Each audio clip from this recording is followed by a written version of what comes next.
like you were talking about, you didn't want to have to make that call with a loss, about Christmas Day. Yeah, it's not about that. That's certainly you want to go into Christmas with the win, but you also want to go into Sunday with the win too, or Thursday when you play on Wednesday. But it's not going to affect Christmas, at least with the players. But it was a game in which we obviously played well the first half and probably didn't have as much to show for it. I didn't think is what the score indicated. We were better than 8 points. Better than them the first half, but the second half they controlled it right from the start, and our defense wasn't any good the second half, and granted we didn't make shots and we forgot who our best player was for a key stretch, and made some really bonehead plays down the stretch, and I did such a bad job last time out. I did such a bad job in making sure we got a shot. We were going to try to shoot a three just to end it, if we could, and I said, run it like Black, but don't go back door. Well, all Gerald heard was Black, and Black's a backdoor lob. And so I screwed that deal up. And then, I think it was I could be wrong, but I think it was a bad call and over and back, because what everybody told us is that it was deflected into Devon's hands, and the new rule change is that if it's deflected into a deflection, there's no over and back anymore. So I don't think that but they can't review that. So we kind of probably got an unfortunate break there at the end, but we got what we deserved. We didn't get stops or obviously make plays down the stretch. Arizona State shot twice as many free throws as you guys did. What role did free throws play in this one? Well, I think it was more than, it felt like it was a lot more than twice. I don't know if free throws, we gave them 3 points, obviously. And I'd have to go back and watch the tape, because everybody thinks they're getting screwed as the game's going on. Every coach thinks they're getting a bad whistle. So I'm not going to go into that and say that we got one or we didn't get one.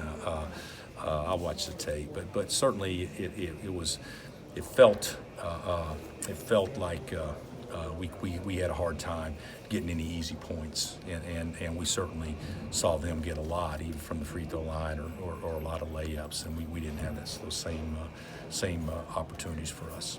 Diedrich was so good, but maybe too good. I mean, are you missing balance when he has a night like that? No. Yeah, sure we are, but the bottom line is if he's not great, we're going to get beat. I mean,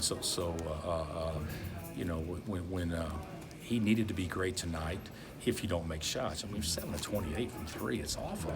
And the thing about it is, when you go 7 of 28, the thing that tells me is, why do we shoot 28? I mean, geez, just exercise enough patience to make sure he gets a chance to score, and we didn't do that. I thought the first half we did for the most part. The second half, even though we shot 14 threes the first half too, but second half, I thought they did a much better job of getting to our shooters, and really we didn't really do much from beyond the arc. And when you don't do that, then you got to get the ball to Diedrich and have him get touches. Big picture, just what's your main takeaway? Well, I think that losing sucks and it's never good, but it's actually can be a positive if you learn from it, so it doesn't happen again the same way. So, hopefully we'll learn from it. We didn't close the game right at all, so hopefully we can learn from that. But the reality of it is, we weren't going to run the table. Let's not get carried away. I hate saying this. You never ever want to lose, but certainly you'd rather learn from a non-conference loss than you would a conference loss, and so. Hopefully we'll learn something from it and get better from it. I think it'll be a good teaching tape for us. What kind of impact on the young guys? Devon looked like it took him hard, or he took it hard. Well, I think that when you're competitive, our guys were excited to play. I mean, we played beautiful basketball, early in the game.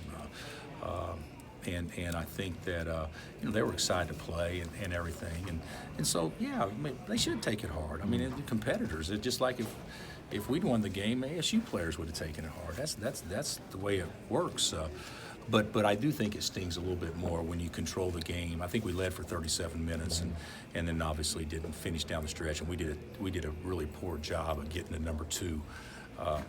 Edwards, I believe. I mean, I thought he was terrific, and he was really the difference in the game because when we had control of the game, he basically single-handedly brought them back. I think he may have had 9 straight, but I know he had 6 straight, and then he made the 3. His last 3, I think, gave him the lead, and then of course they were able to keep us at bay after that. Thanks, More Coach. big Thanks, Dave. picture, you didn't have Doak for several games. And how did that go? I mean, you weren't full-handed tonight.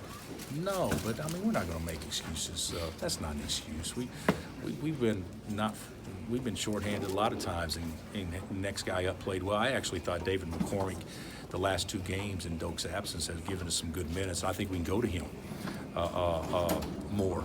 At least it allows maybe Diedrich just to bounce off and not have to play so close to the basket all the time. But I wish I'd handled that situation different. If I had to do all over right now, I'd play the pick and pop and let Diedrich shoot a 3 to win or not win it. Something like simple. And obviously I didn't do a good job there at all.